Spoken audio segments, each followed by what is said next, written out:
We're absolutely delighted to have R.H.A. poet and writer John F. Deane here to open the exhibition. Reading John's website, he tells me he was born in 1943. He founded. Sorry, John. Oh, that's John. Oh, sorry, that's John. Which John? Sorry. This Okay. John. What did I just say? Did I put my foot in the bright?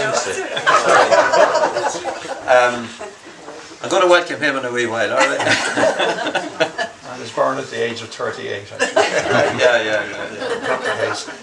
Anyway, this John founded Poetry Ireland, the National Poetry Society, and the poetry. He's editor of Poetry Ireland Review.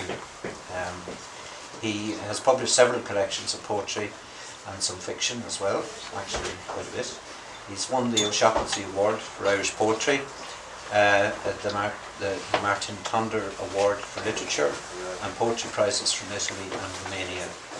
He was elected Secretary General of the European Academy of Poetry in 1996. His publications include Heatherfield's Other Stories, The Instrument of Art, Cabernet, 2005, In Dogged Loyalty, Essays on Religious Poetry, The Little Book of Hours, and many, many other publications. He is a member of ISANA, the body established by the Arts Council to honour artists whose work have been made an outstanding contribution to the arts in Ireland. In 2007, the French government honoured him by making him a Knight of the Order of Arts and Letters. In 2008, John was a visiting scholar at the Burns Library in Boston College, 2010. In June 2011 to April 2012, John was distinguished visiting professor at Suffolk, and between 2000, his publications include, as I said before, several, and his latest collection of new and selected poems, Snow Falling on Chestnut Hill, published by Carcanet last October. And we're absolutely delighted, always delighted to see John. He's an old friend at this stage. And I would call on John to open this very unique exhibition by John Behan, R.H.A. John has exhibited with us now for some 15 to 17 years, I think, isn't it? Something like that. And he's a very good friend to us indeed. This is his second solo exhibition here on Achill Island. And I have to say, it's always a special event when John crosses the bridge at Achill Sound and visits us. He has many friends here in Achill, so it's always very special when he comes. So I'd like to hand you over to John Deane to open the exhibition. It is always a great pleasure to come to Achill. It is a wonderful gallery, as you will no doubt sense and feel as you go around looking at these. It's a beautiful gallery, and the exhibition, I think, that's being opened today by John Behan, of John Behan's work, is most suited to this particular gallery. So I think it's a combination of beautiful work in a beautiful situation. And Margaret and Sean are to be congratulated, I think, on their initiative in pursuing this on Achill Island. Sean rang me up and asked me for a short quote that nobody had ever thought of before about John Behan. And I said, well, I'm only writing a philosophical, theological, ecological, atheistic, Christian introduction to John's work. So if you give me an hour and a half, I'll give you a long quotation. So I've known John's work for years and admired it for years, and I've known John for quite a long time. And I was wondering, what on God's earth am I actually going to say? And I said to myself, why do I actually like John Behan's work so very, very much? So I'm going to tell you why. If you'll be patient enough with me, it'll take less than an hour. Coming back to what Sean said about 1943 and all of that, the thought came to me to echo somebody I read fairly recently. So something like this, it goes, I hope I get this right.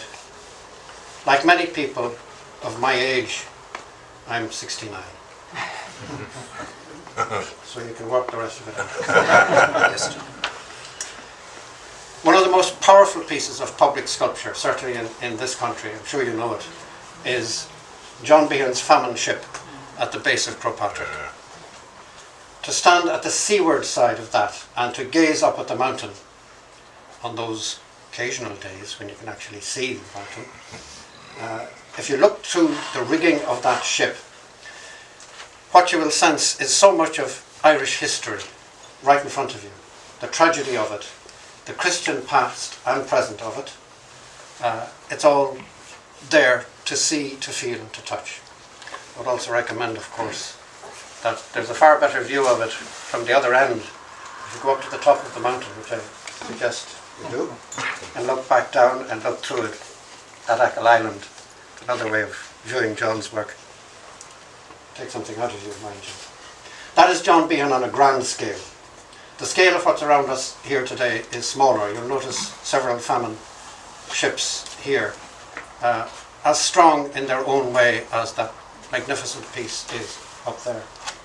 Ursula, my wife, and I have a piece of John's which I got in Kenny's art gallery.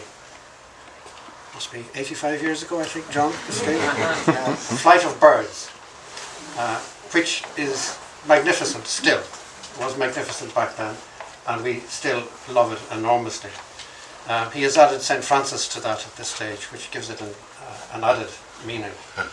The essential Behan has always been there, which I think makes his work instantly recognisable.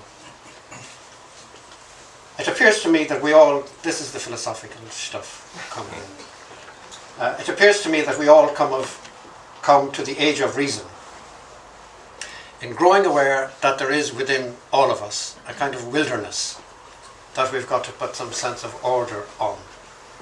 We come to terms with that wilderness through our living, making of it either a rich landscape filled with gardens and cottages and skyscrapers, or else a bit of a dump filled with paper bags blowing about, nettles, old tires and dust. Most of us are somewhere in between the area of wilderness and cultivation. But there are those who go far beyond the norm. And here I would place the monk, the hermit, the saint, John Behan, in that context, as a serious artist. Those who go forth into that wilderness and come back with messages that tell us of it. Like John the Baptist in the desert. They come back and show us a way to understand and cultivate that wilderness. It's a form, if you like, of vicarious suffering. The labour and commitment of becoming a hermit who doesn't actually turn into a total raving lunatic at the end of it all, a monk or a nun touching in his or her prayer the demanding hand of God, and the artist who does not yield to the pressures of society to do something more, in inverted commas, useful with his life. Here we go now into the scientific part of the introduction. Isaac Newton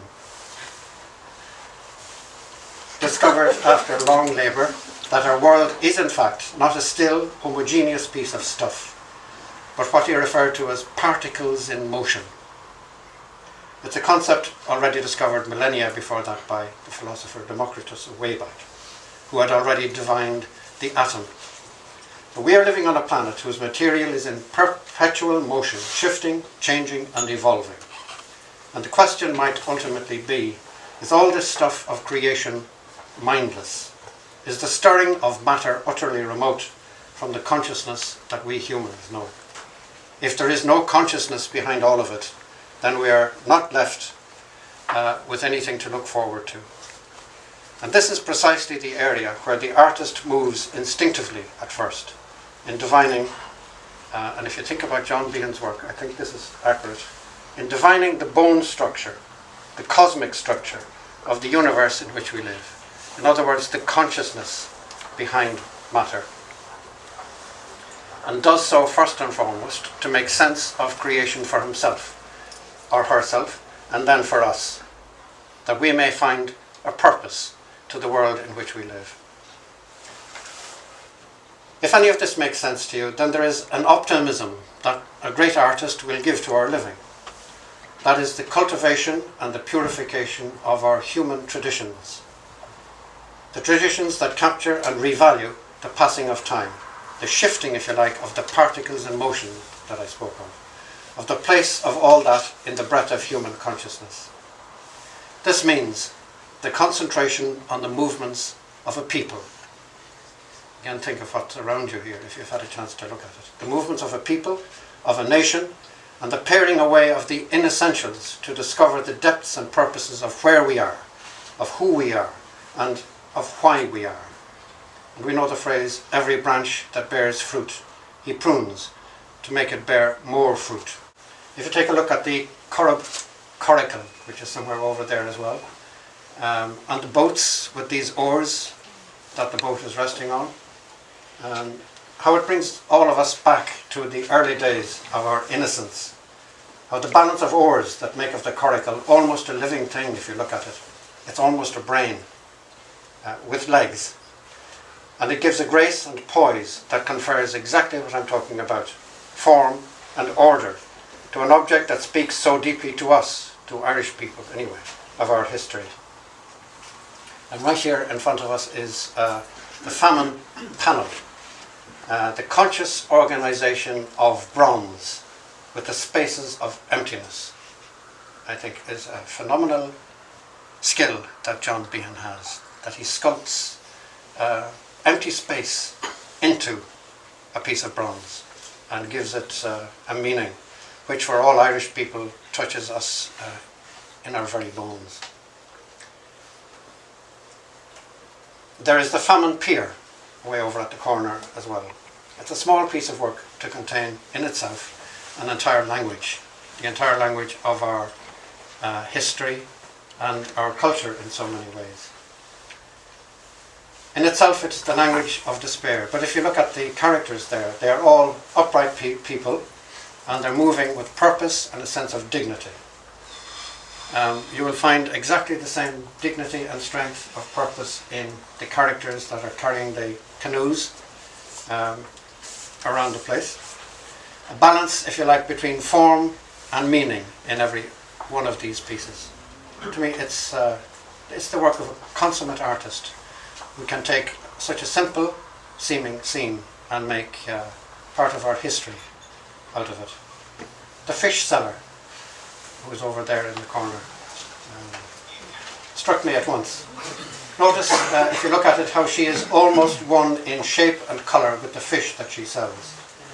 And still how the pride in her stance and in her face counters and balances the difficulty of the task she has undertaken. And strangely, and this is a very personal response of mine to that painting, it reminds me of a woman called Miriam of Magdil, otherwise known as Mary Magdalene, who began her life as a fish gutter, gutting fish in Magdala. But she went on, as we all know, to higher things. John has captured, I think, that innate dignity in, if you like, a peasant woman, an ordinary woman, that confers on that particular painting some extraordinary worth and value. It goes on, I could go on, I won't. There's several. The other thing that John moves into a great deal is our Irish mythology. You've got, apart from the ships, you've got Queen Maeve, you've got the Sons of Ushna, Deane and the Sons of Ushna around the corner there. And he moves then from our mythology into our culture, which is very much on Achill, to do with the boats, the sea. Over in the corner, the yawl, and the Louis MacNeice piece underneath it, which is, he calls Thalassa, which John told me means the sea. My Irish isn't as great as it used to be, it should be. And behind me there are musicians, which is also very much in our culture. We have traditional musician sculpture somewhere, right here behind me. No, we don't. No, that's So, that's down at the the end. sculpture stand That's over there. corner. They're over there. Very much what we're on about in Ireland at the moment. And behind me we have the jazz musicians. All in all then, history tries to tell us, to inform us of the facts, what did happen. I believe that John Behan's work is that of the hermit, artist, saint, who shows us what does happen, what is happening, what goes on happening, and what will happen in the future, as long as humanity moves on Earth. It's a huge achievement, something the whole country ought to be proud of, and I know is proud of, something uniquely Irish and powerfully universal. And here in this small, very carefully thought out exhibition is John Behan, if you like, in summary, in power and in presence. In miniature, you've got the great famine strength. The large one at the foot of St. Patrick, but here and available is the same in smaller form. We have a landscape singing with history and myth in John's work, both in painting and in sculpture. I get cross when I see that he's not only a magnificent sculptor, but a magnificent painter. Not only that, but even his studio sketches. I hate somebody who can seem to do that so quickly and so easily.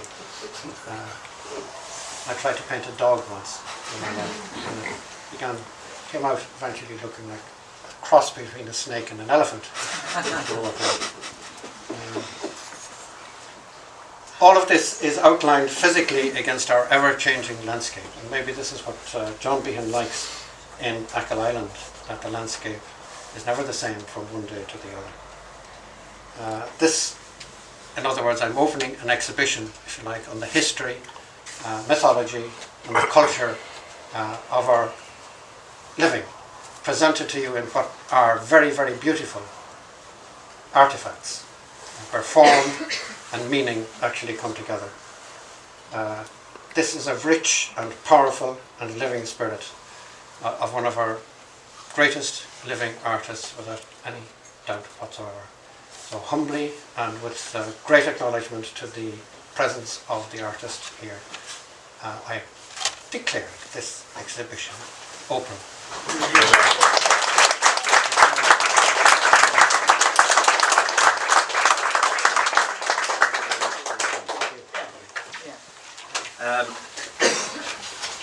Okay, so this is always the difficult part actually, because you can't sit down 2 hours or a day beforehand and come up with what you're going to say, because you don't know what he's going to say, or anybody else for that matter. But what I will say is that Margaret and myself, July this year will be 24 years here running the gallery, and I have to say that all of the threads that John has just referred to, the philosophical, scientific, visual, the artistry, the history, all of these elements, and I've left out a few, forgive me John, but all of these elements weave together in the bigger picture of the creative force that an art gallery is privileged to be in contact with all of the time. Each year, year on year, for 24 years now, we've enjoyed thoroughly being exposed to all of the themes that artists present to us. We've been exposed to the catalyst which Achill and the environment is. For some reason, Achill has always, and still does, bring things out in people. It shares this with many parts of the coastline of Ireland and other parts of Ireland. And it's a wonderful thing to be exposed to, and Margaret, myself and our family have thoroughly enjoyed this in the ongoing years. So in a sense, we have been permitted the privilege of seeing into things through the eyes and through the work of artists, including John Behan. And I have to say, in tribute to John, with words he cuts clean images. He cuts his way to the core. In a sense, he builds bones on everything that he sees through his words, through his poetry, through all of his writing, John brings to bear the power of his vision, and he does it in words. Now, snake-like elephantine dogs, I'm sure he could write a book on that, but he'd be like myself maybe with regard to drawing a picture about it. Well, John has said everything about this John, and many more things have been said about him.